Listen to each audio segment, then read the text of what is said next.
شروع کرتی ہوں اللہ کے نام سے جو بڑا مہربان نہایت رحم کرنے والا ہے۔ ایک بار دو کنیزیں ایک لڑکے اور ایک لڑکی میں جھگڑا کرتی ہوئی حضرت مولا علی کے پاس آئیں۔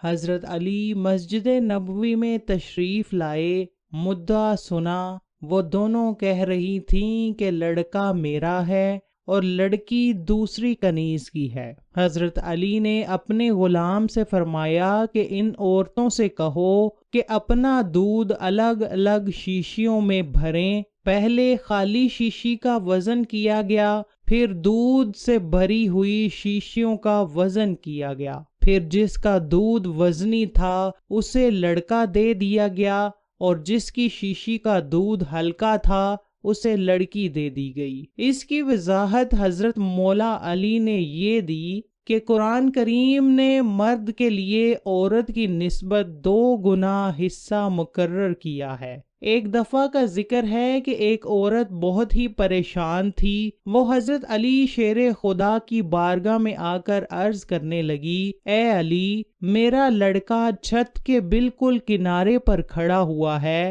اور مجھے ڈر ہے کہ وہ نیچے گر جائے گا۔ حضرت مولا علی نے فرمایا کہ وہ لڑکا جن لڑکوں کے ساتھ کھیلتا کودتا ہے ان میں سے کسی لڑکے کو اس کے بالکل پیچھے کھڑا کر دو اور پھر وہ تمہارے لڑکے کو آواز دے کر بلائے اور اپنے ہم عمر کی آواز سن کر اس کی طرف ہی دوڑے گا اور نیچے نہیں گرے گا۔ چنانچہ ایسا ہی ہوا جیسا سیدنا مولا علی نے فرمایا تھا۔ اسلامی لشکر کے ایک سپاہی ہیشم سے مروی ہے کہ جب وہ سفر سے واپس آیا تو اس کی بیوی نے 6 مہینے کے بعد بچے کو جنم دیا۔ ہیشم نے اپنی بیوی کو کہا کہ یہ میرا بیٹا نہیں ہے، یہ بچہ کس کا پیدا کر لائی ہو؟ آخرکار دونوں میاں بیوی حضرت عمر کی بارگاہ میں حاضر ہوئے۔ دونوں نے اپنا ماجرا بتایا۔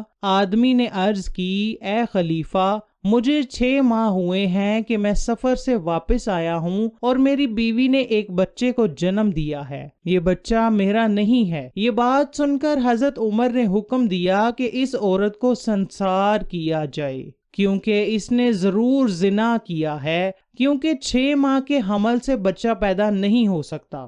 جب یہ بات حضرت مولا علی شیر خدا تک پہنچی تو انہوں نے فرمایا کہ یہ عورت اپنے شوہر سے ہی حاملہ ہوئی ہے، یہ بچہ اس کے خاوند کا ہی ہے۔ اس کی دلیل یہ ہے کہ اللہ تعالیٰ نے قرآن مجید میں فرمایا ہے کہ عورت کی مدت حمل اور مدت رضاعت 30 ماہ ہے، اور پھر فرمایا کہ مائیں اپنی اولاد کو 2 سال کی مدت تک دودھ پلائیں، لہٰذا اگر 30 سے 24 کو نفی کر دیا جائے تو مدت حمل 6 ماہ بنتی ہے اور 6 مہینے کا بچہ پیدا ہو کر زندہ رہ سکتا ہے۔ اس کے بعد حضرت عمر نے عورت کو رہا کر دیا اور بچے کو اپنے باپ سے ملا کر قرآن پاک کے ارشادات کے بارے میں آگاہ کیا۔ حضرت علی کے پاس دربار خلافت میں 3 بندے آئے جن کے پاس 17 اونٹ تھے۔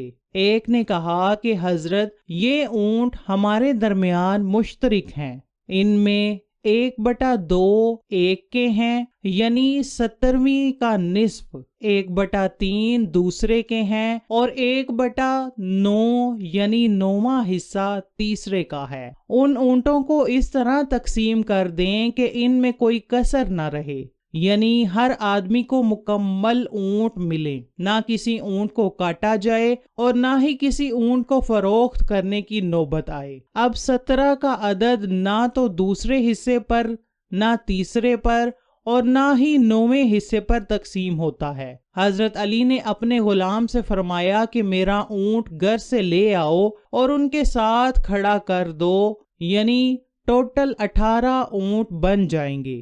جس کے 1/2 تھے اسے فرمایا کہ 18 کا نصف 9 آپ لے جائیں، جس کے 1/3 تھے اسے فرمایا کہ 18 کا 3 6 آپ لے جائیں، جس کا 9واں حصہ تھا اسے فرمایا کہ 18 کا 2 آپ لے جائیں، یعنی 2 6 اور 9 یہ ٹوٹل 17 بنتے ہیں، اور اپنا اونٹ گھر واپس لے گئے اور ان کو حساب پورا پورا کر دیا، اور ان کو پورا پورا حصہ اور اونٹ ملا تو اپنے اونٹ سے ان کا حساب پورا کر دیا، ورنہ 17 سے حساب کسی بھی طرح نہیں بن رہا تھا۔ حضرت مولا علی کو ہر مسلمان شیر خدا مانتے تھے، ان سے بہت ہی پیار کرتے ہیں۔ حضرت علی شیر خدا کے پاس لوگ ایسے ایسے سوال حل کروانے کے لیے لاتے تھے کہ انسان حیران ہونے کے بغیر نہیں رہ سکتا تھا۔ حضرت علی ہر مسئلے کا حل ایسے نکالتے تھے کہ دیکھنے والے بھی حضرت علی کی عقل پر حیران رہ جاتے تھے۔ ایک دفعہ کا ذکر ہے کہ 2 آدمی سفر پر جا رہے تھے کہ ان میں سے ایک کے پاس 3 روٹیاں تھیں جبکہ دوسرے کے پاس 5 روٹیاں تھیں۔ دونوں مل کر کھانے کے لیے بیٹھے ہی تھے کہ اسی وقت ایک تیسرا آدمی بھی ان کے پاس آ کر بیٹھ گیا، تو اس طرح تینوں نے مل کر کھانا کھایا۔ جب کھانا ختم ہوا تو تیسرے آدمی نے 8 درہم ان کے حوالے کر دیے۔ وہ آدمی تو چلا گیا لیکن ان کے درمیان بحث شروع ہو گئی۔ جس کی 5 روٹیاں تھی وہ کہتا تھا کہ میرے 5 درہم ہے کیونکہ میری 5 روٹیاں تھیں، تیری 3 روٹیاں تھیں اس لیے تیرے 3 درہم بنتے ہیں۔ یہ بات کو لے کر وہ آپس میں جھگڑ رہے تھے۔ جب یہ معاملہ حضرت مولا علی کی خدمت میں پہنچا تو حضرت علی نے فرمایا کہ اے 3 روٹیوں والے، اپنے دوست کی بات مان لو، لیکن 3 روٹیوں والے بندے نے نہیں مانا۔ پھر حضرت علی نے فرمایا کہ 5 روٹیوں والے کو 7 درہم اور 3 روٹیوں والے کو 1 درہم ملنے چاہیے۔ یہ فیصلہ سننے کے بعد 3 روٹیوں والے بندے نے وجہ پوچھی تو حضرت علی نے فرمایا کہ تمہارے پاس 3 روٹیاں اور تمہارے ساتھی کے پاس 5 روٹیاں تھیں، تم لوگوں نے اپنی اپنی روٹی بھی کھائی اور تیسرے بندے کو بھی کھلائی۔ اگر تمہاری 3 روٹیوں کے 3 ٹکڑے بھی کیے جائیں تو یہ 9 حصے بنتے ہیں، جبکہ 5 روٹیوں والے کی روٹیوں کے 3 حصے کیے جائیں تو 15 حصے بنتے ہیں۔ اگر ان سب ٹکڑوں کو ملایا جائے تو ان کے کل 24 ٹکڑے بنتے ہیں۔ اس حساب سے تم تینوں کو 8 ٹکڑے آئے۔ تم نے اپنے کل ٹکڑوں میں سے 8 ٹکڑے کھائے ہیں، تم نے 9 ٹکڑوں میں سے 8 ٹکڑے خود کھا لیے تو 1 ٹکڑا ہی تیسرے آدمی نے کھایا ہے۔